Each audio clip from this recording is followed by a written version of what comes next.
어서와 한국은 처음이지에서 가장 인기 있는 시리즈 중 하나였던 핀란드 편 중 일부입니다. 게임 덕후들이었던 이들은 한국의 PC방도 체험해보고 e스포츠장도 관람하는 모습을 보여줬는데요.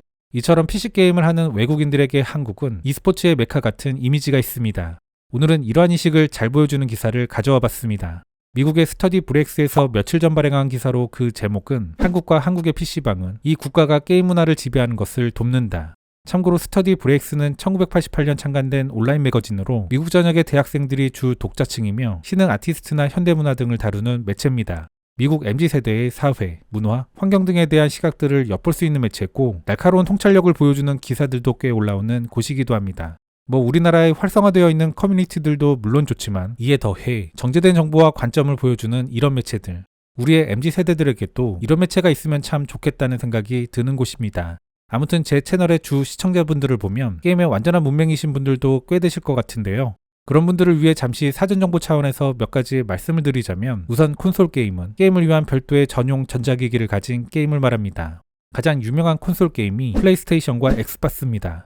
아울러 현재 우리나라에서 가장 인기 있는 게임 중 하나가 바로 롤, 즉 리그 오브 레전드라는 게임인데요.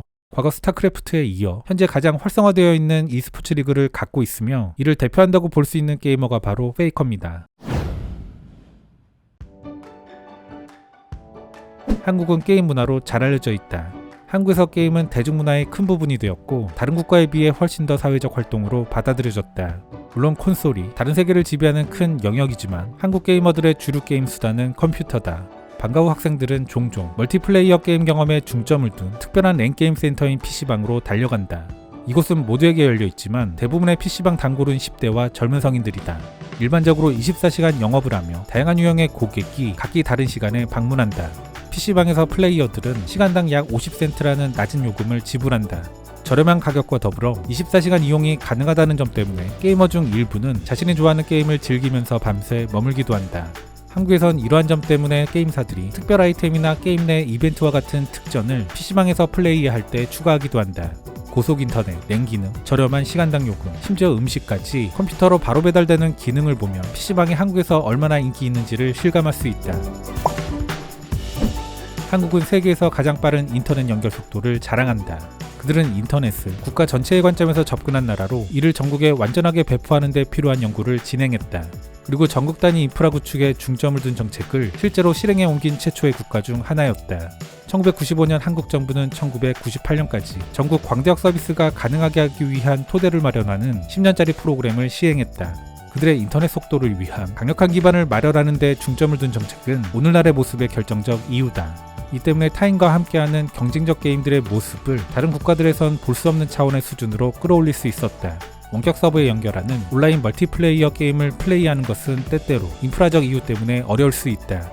특히 서버가 세계의 다른 지역에 건너가는 경우에는 더욱 그렇다. 우리 중 일부의 상황을 더 나쁘게 만드는 것은 미국에서 인터넷 비용이 오르고 있기 때문에 한국의 연결 속도를 맞추기가 훨씬 더 어렵다는 것이다. 결과적으로 일부 게임은 한국에 기반을 둔 자체 지역 서버를 설정했다. 이로 인해 전 세계적으로 독특한 게임 환경이 조성되었으며 일부 해외 플레이어는 한국인과 게임을 하기 위해 이 서버에 뛰어들고 있다. 우리나라는 국제 게이머들이 가장 주목하는 국가이기도 한데요. 게임사들의 글로벌 마케팅을 진행하고 게임 전문 매거진도 운영하는 미국의 라이언 브릿지는 글로벌 게이머가 주목해야 할 10개 도시를 선정하며 서울을 가장 첫 번째로 언급했습니다. 이 매체에서도 PC방과 초속 인터넷을 주목했으며 이 덕분에 한국에선 최고의 온라인 게임을 즐길 수 있다고 언급하고 있습니다. 한편 ESPN은 현재 자신들의 웹사이트에 e스포츠 섹션을 운영하는 등 e스포츠는 천천히 세계를 정복해가고 있다. 하지만 한국에서의 엄청난 규모와 비할 바는 아니다. 많은 한국의 젊은 게이머들은 e스포츠 선수가 되기 위해 노력한다. 현재 한국에서 가장 많이 플레이되는 게임은 리그 오브 레전드이며 PC방 게임을 하는 상당수의 플레이어가 이 게임을 하고 있다. 리그 오브 레전드는 5명으로 구성된 팀이 다른 팀의 기지를 파괴하기 위해 싸우는 게임이다. 이 게임은 2009년 출시되었는데 끊임없는 업데이트를 진행하면서 수많은 인상적인 e스포츠 장면을 만들어냈다. 이로써 플레이어와 시청자 모두에게 신선함을 꾸준히 유지해왔다. 이 게임의 인기는 단순한 비디오 게임으로서의 가치를 넘어 더 큰 문화적 기둥이 되는데 도움이 된다. 그들은 가상 K-팝 그룹을 만들었고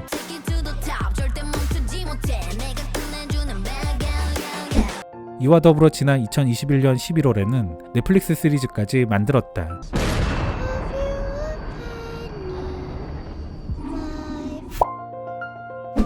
이상혁 씨는 한국에 영향력 있는 리그 오브 레전드 e스포츠 선수다.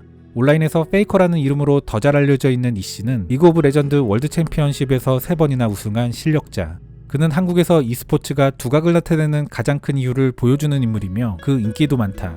25세에 불과한 이 씨는 연봉과 광고 등으로 매년 약 500만 달러를 벌어들이며 지금까지 약 100만 달러의 상금을 벌어들인 것으로 예상된다. 연봉이 지금 50억 맞아요? 제 연봉이 재작년 유퀴즈에 출연했던 페이커의 영상 중 일부인데요. 정확한 내용은 계약 당사자들만 알고 있지만 여러 매체들에서 추정하는 페이커의 현재 연봉은 70여억 원 정도입니다. 여기에 각종 광고 수입 등까지 포함해 기사가 추정하는 것보다도 훨씬 많은 연간 100억 원 정도의 수입이 예상되는데요. 여기에 상금은 별도이므로 추가적인 수입도 가능합니다. 많은 사람들이 페이커와 같은 사람들을 우러러보는 지금의 한국. 이런 모습들은 점점 더 많은 한국 학생들이 다른 직업의 꿈을 뒤로하고 프로게이머가 되기 위한 훈련을 받기 시작하는 것이 놀라운 일이 아니라는 것을 보여준다. 프로가 되기 위해 경쟁하는 수많은 젊은이들은 더 강렬한 멀티플레이 게임의 씬을 만들어가고 있다. 리그 오브 레전드 외에도 한국 플레이어들은 배틀그라운드도 많이 플레이한다. 이는 배틀로얄 방식으로 진행되는 3인칭 슈팅 게임이다. 한국인들은 일반적으로 해외 게임보다 한국에서 만든 게임을 선호하는데 이 배틀그라운드가 바로 이러한 조건을 갖춘 게임이기도 하다. 세계는 한국이 게임 산업에 미치는 영향을 계속 주시하고 있다. 한국은 항상 게임의 다음 단계에 있는 것 같으며 전 세계 게임 회사들은 이를 깨닫기 시작했다. 한국에서의 게임은 PC방 문화를 염두에 두고 개발되고 있으며 점점 더 발전하고 있다. 게이머들은 한국에 누가 게임을 하는지를 주목한다. 그리고 한국인들이 보고 있는 게임은 어떤 것인지도 주목한다. 심지어 최근에는 한국에 누가 게임을 개발하고 있는지까지도 주목한다. 우리는 게임의 다음 물결이 어떤 모습일지 지켜봐야 할 것이다. 그러나 한 가지 확실한 것은 한국이 우리보다 먼저 게임을 하게 될 것이라는 점이다. 세계 게임 시장은 타 산업의 시장에 비해 그 성장률이 높습니다. 한국콘텐츠진흥원이 발행한 2021년 대한민국 게임백서에 따르면 2020년 세계 게임 시장은 전년 대비 11.7% 성장했는데요. 고문적인 부분이라면 우리의 게임업계 매출액은 2020년 약 19조 원으로 전년 대비 21.3% 성장합니다. 이는 세계 4위에 해당하는 엄청난 규모인데요. 여기에 수출의 상승률은 더 높아서 전년 대비 23.1% 증가합니다. 흔히 K-팝으로 대표되는 대중문화 수출이 호황을 누리고 있다고 하지만 게임 수출과는 비할 바는 아닙니다. 우리의 컨텐츠 산업 수출액 중 게임의 비중은 약 69%로 다른 모든 컨텐츠 수출액을 압도하는 수준이기 때문입니다. 그것이 가능했던 가장 아래 그 밑바탕은 바로 초소 인터넷망과 PC방 같은 인프라가 있던 게 아닐까 싶습니다. 어느 나라나 경제가 발전되면서 기존 산업들의 성장률은 낮아지기 마련입니다. 몇 안 되는 우리의 부가가치, 그 미래도 밝은 산업이니까요. 앞으로 잘 키워나갔으면 좋겠습니다. 다만 그 지속 가능성을 위해서는 게임업계의 고질적인 문제인 낮은 처우와 장시간 노동 문제도 반드시 해결해 나가야 하는 과제가 아닐까 싶습니다.